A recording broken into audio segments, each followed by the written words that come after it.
Gandang tanghali. Maingay na naman ang social media ngayon, o 'di ba? Pagkatapos ng 2 years death anniversary, ang ingay na naman ng social media ngayon, o 'di ba? At saka pagkatapos nila panoorin yung interview ni Bunso, 'yon, lalo silang nag-iingay nung matapos nilang pinanood yung interview ni Migs. Ang dami nilang nag-iiyakan ngayon. O, di ba? Bakit kaya sila ganun, ano? Tinapos nila yung, yung 2 years. Pagkatapos ng 2 years death anniversary, yan, nagingay na naman. Hindi nila tinupad yung sinabi nilang move on na tayo, mag-move on na lang tayo, wag nang pansinin. Walang nakinig sa kanila. Lahat sila hindi pinakinggan yung kanilang tawag dito, founder ko, no? O, hindi nila pinakinggan yung sinabi ng founder na mag-move on na tayo. O, di ba? At saka pagkatapos ng second death anniversary, ayun, pati yung founder nag-iingay na din. Oh, di ba? Maingay na naman sila. Pagkatapos nilang pinanood yung interview ni Bunso, lalo silang nag-iingay. Kasi tumagos sa mga puso nila yung sinabi ni Bunso sa interview. O, diba? Kasi yung mga pinagsasabi nila, at saka yung mga pinagsasabi nila hindi consistent, o 'di ba?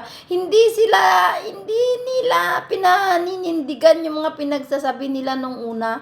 Paulit-ulit, pabalik-balik, pero hindi consistent yung mga sinasabi nila. Kagaya noon na sinabi nila hindi raw nagbibinta ng detergent si Liit. Oh, 'di ba sinabi ni Bunso talagang nagbibinta? Sino paniwalaan natin? Yung hindi natin nakausap o yung talagang nakikita natin? O, 'di ba? Ang ingay nila, hindi ko maintindihan kung bakit. Ang sabi nila noon, move on na daw. Sana pinanindigan na lang nila yung move on na yun o di tahimik sana. Ay, hindi eh.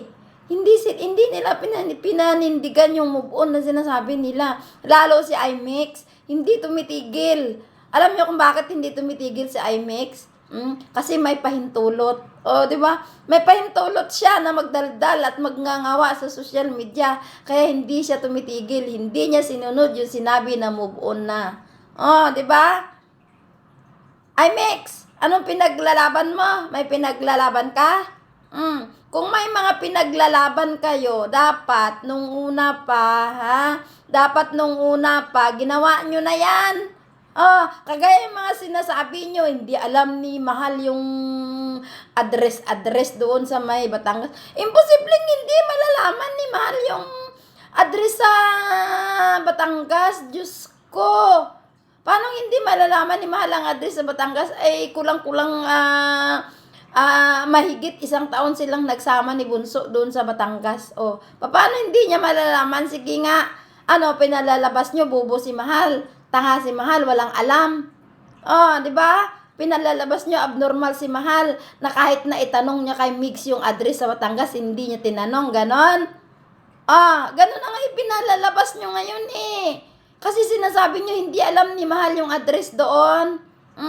At saka yung sinasabi ninyo, na basta na lang dinala si Mahal, hindi pinaalam kay Migs. Tanga ba kayo?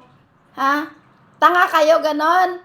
Hindi ba doon sa nag-leak na audio na yon nung nagpunta si Tatay Jet doon sa doon sa bahay nila Lani, sinabi nga na pinaalam si Mahal sa papa nila. Kung hindi pinayagan ng papa nila, hindi yan sumama si Mahal kay Jetro. At saka sinabi pa ninyo na na tawag dito si Mahal tawag dito, yung laging yung sinasabi ni IMAX. Puro kasinungalingan yung mga pinagsasabi nyo. Ang bububo nyo. Dapat kasi, pinaninindigan nyo kung ano yung mga una nyong sinasabi, hindi yung inuulit nyo, mali-mali pa, ganon. Tanga tong mga to, Diyos ko. Imbis na ito sa IMAX, pati yung date ng pagbablog ni Mix, binigyan pa niya ng issue. Ang tanga tong babae na tong hilig gumawa ng issue, Diyos ko. Ang hilig-hilig mong gumawa ng issue, IMAX. Sa totoo lang. Hindi kasi nabihan ni Lani na tumigil ka na. Sinisira mo yung pangalan nila, dinadamay mo silang lahat. Sinabi niyo pa, sinabi pa ni Irene, binlock daw siya ni Mix. Paano kang hindi i-block ni Mix? Ay, sobra kayong mang balahura.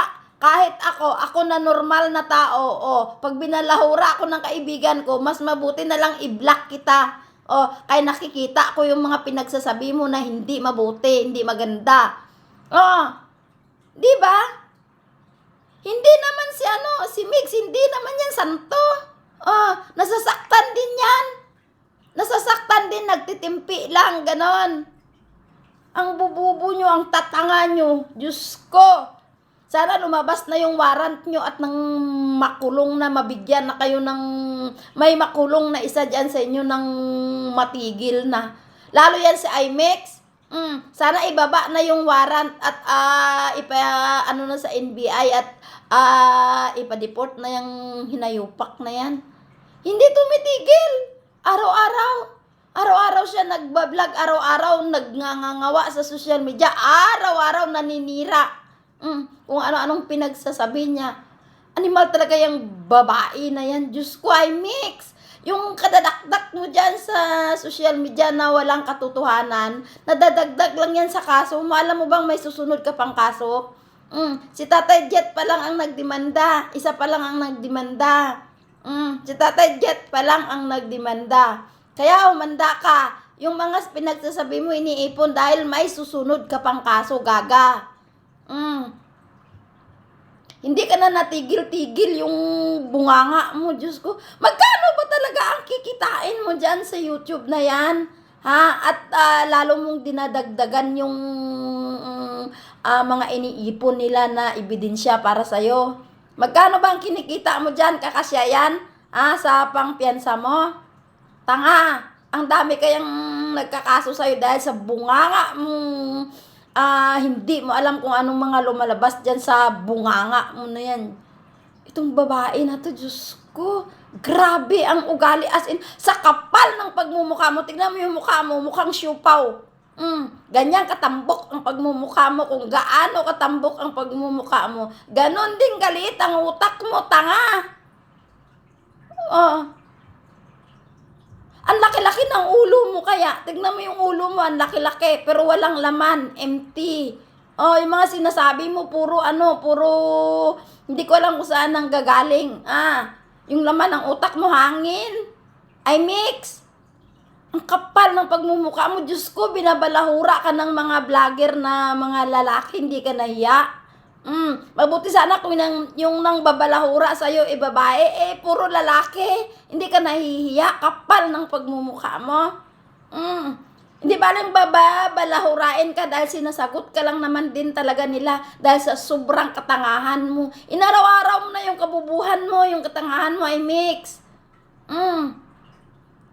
Imbis na bawas-bawasan mo yung katangahan mo at kabubuhan mo, hindi, lalong lumana. Kaya ayan, nababalahura ka. Masarap pakinggan yung pambabalahura sa'yo. Diyos ko, nakakahiya. Alam mo, kahit na sa social media lang yan, siguro naman madami kang kaibigan na nakakarinig. Di ba? Nakakakita ng mga ganyang pinagsasabi sa'yo. Hindi ka nahiya. Ang kapal ng pagmumukha mo. Alam mo, kung ako ang anak mo, Diyos ko, takwil kita dahil sa ugali mo. Grabe kang mangbastos ng tao. Mabuti sana kung yung mga pinagsasabi mo ay totoo, hindi totoo. Wala naman kayong pinatunayan. Talagang paninira lang yung mga pinagsasabi ninyo. Manda kayo. Itong buwan na ito, lalabas na yung warrant nyo. Manda kayo. Manda ka, IMAX. Ikaw ang una-una kong pinanalangin na ikaw ang una-unang makulong. Inayupak ka. Grabe yung ugali mo. Walang preno yung bunganga mo. Diyos ko. Ang bastos ng bunganga mo sa totoo lang. Lahat ng kabastusan nandyan na sa'yo. Buti nga, binabalahura ka ng mga defenders. Kasi, nararapat sa'yo yan. Kasi yung bunganga mo sobra kang balahura, sobra kang mambalahura. Kaya ibinabalik nila sa iyo. Diyos ko, yung mga nakaraan mo kinakalkal. Hindi ka nahiya? Marami kang kaibigan na nakakapanood ng ganyan. Hindi ka nahiya? Diyos ko, ay Mix, magbago ka na. Ang kapal ng pagmumukha mo. Manda ka. Itong buwan na ito, lalabas na. Lalabas na yung warrant nyo. Hindi ko alam kung bago matapos tong buwan na to, makakalabas na. Parang tanga tong babae na to, Diyos ko. Dakdak ng dakdak. Ayan, yung mga buong kasamahan niya nagsisimula na namang magngangawa. Pagkatapos nilang pinanood yung interview ni Mix kasi tumagos sa puso nila yung sinasabi ng tao ay totoo. Doon kami naniniwala sa tao na nagsasabi ng totoo. Di ba? Kasi siya, nakakasama niya si Mahal. Sabihin niyo pinabayaan si Mahal. Hindi ka kayo marunong mag-alaga. Sana kung alam niyong pinabayaan noon pa, kinuha niyo at inalagaan niyo na lang sana. At kayo na lang sana ang nagsuporta sa gamot ng tatay niya. Lahat kayo nagngangawa. Diyos ko, pati yung mga kapatid niya nagsisimula na namang magngangaw-ngaw. Di na nahiya tong mga to. Kakapal ng pagmumukha. Masyado kayo mga ungrateful. Hindi kayo marunong magpasalamat sa tao na tumulong sa kay Mahal. Na imbis na magpasalamat kayo dahil COVID, wala siyang trabaho, wala kayong pangtustos sa panggastos ng tatay niyo sa gamot niyo. Dapat nagpasalamat na lang kayo at tumigil na kayo sa kadakdak niyo. Wala. Mga ungrateful kayo. Hindi kayo dapat tulungan. Hindi dapat kayo ang taong mga tinutulungan. Tama yung sinabi ni Mix. Gumawa ka ng kabutihan. Gumawa ka ng maganda sa kapwa mo. May masasabi at masasabi pa din. Kayo yon, mga ungrateful kayo. Di ba? Kaya, ikaw ay Mix, sumanda ka. Kayong lahat, damay-damay kayo dyan. Tignan ko lang. Pati yung mga kapatid, damay-damay kayong lahat dyan.